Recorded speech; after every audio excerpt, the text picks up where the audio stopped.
Hello students, मैं नितिश खन्ना और आज हम स्टार्ट करने वाले हैं क्लास 10 इकोनॉमिक्स का एक नया टॉपिक, जिसमें मैं आज आपको बताऊंगा सेक्टर्स ऑफ इंडियन इकोनॉमी। जो हमारी इकोनॉमी है हमारे देश की, उसमें अलग अलग सेक्टर्स पाए जाते हैं। तो आज हम डिस्कस करेंगे उनके बारे में। सबसे पहले स्टार्ट करने से पहले मैं आपको बताना चाहूँगा economic and non economic activities के बारे में। तो सबसे पहले इकोनॉमिक और नॉन इकोनॉमिक एक्टिविटीज़ का मतलब क्या होता है। कुछ ऐसी एक्टिविटीज़ हमारे इकोनॉमी के अंदर होती है जो हम पैसा कमाने के लिए करते हैं, और कुछ ऐसी एक्टिविटीज़ हमारी इकोनॉमी के अंदर होती है जो हम अपने कर्तव्यों को पूरा करने के लिए करते हैं। तो ऑब्वियस सी बात है, जो काम हम कर्तव्यों को पूरा करने के लिए करेंगे उसमें पैसा कमाने की हमारी इच्छा नहीं होगी। ऐसी एक्टिविटी जो पैसा कमाने के लिए की जाती है, हम उसको इकोनॉमिक एक्टिविटी या आर्थिक गतिविधि कहते हैं। वहीं वो काम जो पैसा कमाने की इच्छा से नहीं की जाती, हम उनको नॉन इकोनॉमिक एक्टिविटी या गैर आर्थिक एक्टिविटी कहते हैं। जैसे कि मैं एक शिक्षक हूँ, मैं अगर अपने स्टूडेंट्स को पढ़ा रहा हूँ तो मेरा मकसद वहाँ पर पैसा कमाना है कि उनके बदले मेरे को फीस मिलेगी जिससे मेरा घर चलेगा। ये एक आर्थिक गतिविधि या इकोनॉमिक एक्टिविटी है। लेकिन अगर मैं किसी की सेवा करने के भाव से उसको पढ़ाना चाहता हूँ कि एक ऐसा मैं काम करना चाहता हूँ कि मैं कुछ ऐसे बच्चों को पढ़ाना चाहता हूँ कि जो पढ़ना चाहते हैं पर उनके पास संसाधन नहीं है, तो वहाँ पर मेरा एक सेवा का भाव होगा, पैसा कमाना मेरा भाव नहीं होगा। ऐसी एक्टिविटी को हम नॉन इकोनॉमिक एक्टिविटी कहते हैं। अब मैं आपको बताता हूँ सेक्टर्स इन इंडियन इकोनॉमी। भारतीय इकोनॉमी के अंदर 3 तरह के सेक्टर्स होते हैं: primary sector, secondary sector and tertiary sector. प्राथमिक क्षेत्र, द्वितीयक क्षेत्र और तृतीयक क्षेत्र। सबसे पहले मैं आपको बताता हूँ प्राइमरी सेक्टर यानी एग्रीकल्चर रिलेटेड एक्टिविटी सेक्टर। एक ऐसा सेक्टर जहां पर प्रोडक्शन या उत्पादन का काम किया जाता है, हम उसको प्राइमरी सेक्टर कहते हैं। आपको पता है कि हमारे देश के अंदर जितनी भी कृषि से संबंधित कार्य होते हैं, जहां पर उत्पादन किया जाता है, चाहे वो पशुपालन हो, चाहे खेती बाड़ी करना हो, ये सारे के सारे काम हमारे प्राइमरी सेक्टर के अंदर आते हैं।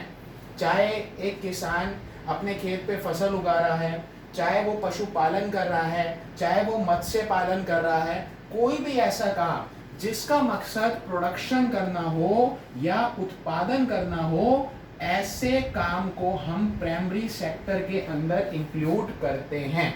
सबसे पहले प्राइमरी सेक्टर की बात हमने कर ली। अब हम यहाँ पर बात करते हैं सेकेंडरी सेक्टर की। सेकेंडरी सेक्टर जिसको हम मैन्युफैक्चरिंग सेक्टर भी कहते हैं। इसको मैन्युफैक्चरिंग सेक्टर क्यों कहा जाता है?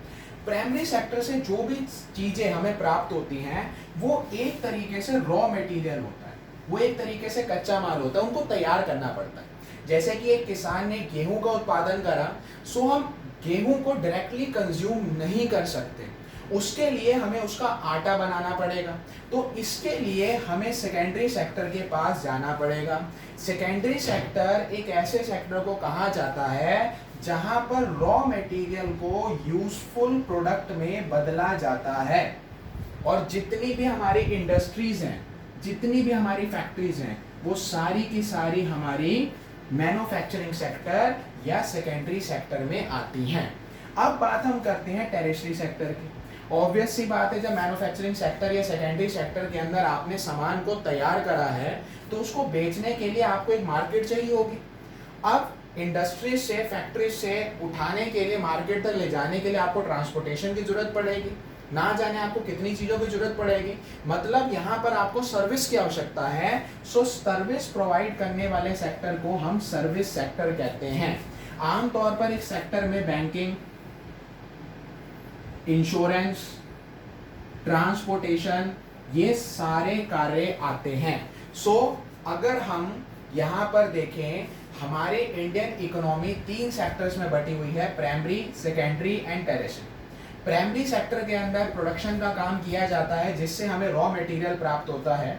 उसके बाद सेकेंडरी सेक्टर यानी मैन्युफैक्चरिंग सेक्टर के अंदर उस रॉ मटेरियल को यूजफुल प्रोडक्ट में चेंज करने का काम किया जाता है, और फाइनली जब वो यूजफुल प्रोडक्ट हो जाता है तो किसी सर्विसेज के द्वारा, कई सारी सर्विसेज के द्वारा उसका उपयोग किया जाता है। सो ये हमारा टेरिशरी सेक्टर होता है। और मैं आपको बताना चाहूँगा कि हमारे प्राइमरी सेक्टर सेकेंडरी सेक्टर पर डिपेंड है, सेकेंडरी सेक्टर प्राइमरी सेक्टर पर डिपेंड है। आप इमेजिन करिए, अगर सेकेंडरी सेक्टर या मैन्युफैक्चरिंग सेक्टर के अंदर मशीनों का उत्पादन ही नहीं होगा, सो प्राइमरी सेक्टर में खेती बाड़ी के लिए मशीनें कहाँ से आएंगी। वहीं इंडस्ट्रीज तभी चल पा रही हैं जब उनको रॉ मटेरियल मिल पा रहा है, रॉ मटेरियल उनको प्राइमरी सेक्टर से मिलता है। वहीं अगर हम देखें टेरिशरी सेक्टर, जो इन दोनों को ही सर्विस प्रोवाइड करने का काम करता है। सो ये थे हमारे 3 मेन सेक्टर इंडियन इकोनॉमी के। आगे हम यहाँ पर बात करने वाले हैं ग्रोस डोमेस्टिक प्रोडक्शन या जीडीपी की। जीडीपी का मतलब क्या होता है? ऑब्वियस सी बात है, जो मैंने अब तक तीनों सेक्टर्स के बारे में आपको बताया, चाहे वो प्राइमरी सेक्टर हो, चाहे वो सेकेंडरी सेक्टर हो, चाहे वो टेरिशरी सेक्टर हो, उसके अंदर प्रोडक्शन होता है। सो एक साल का, एक पर्टिकुलर ईयर का, जो तीनों सेक्टर्स में गुड्स और सर्विस का एक जितनी भी आपने प्रोड्यूस करी है, उनका सम जब आप निकालते हैं तो वो उस देश की जीडीपी कैलकुलेट करती है। जीडीपी यानी सकल घरेलू उत्पाद। और ऐसा माना जाता है कि एक देश की जीडीपी जितनी ज्यादा स्ट्रांग होगी, जितनी ज्यादा होगी, उस देश की अर्थव्यवस्था उतनी ही अच्छी बनती है। सो स्टूडेंट्स, आज के वीडियो में सेक्टर्स ऑफ इंडियन इकोनॉमी का एक छोटा सा इंट्रोडक्शन मैंने दिया। इस वीडियो के अंदर मैंने आपको 3 तरह के सेक्टर जो इंडियन इकोनॉमी में, उनके बारे में डिस्कस किया। मैं बहुत जल्द इसी टॉपिक की अगली वीडियो लेकर आऊँगा, जिसमें मैं आपको एम्प्लॉयमेंट, अंडर एम्प्लॉयमेंट और कई सारी ऐसी स्कीम जो हमारे देश में चलाई जा रही है, उनके बारे में बताऊँगा। सो तब तक आप उस वीडियो का वेट करें।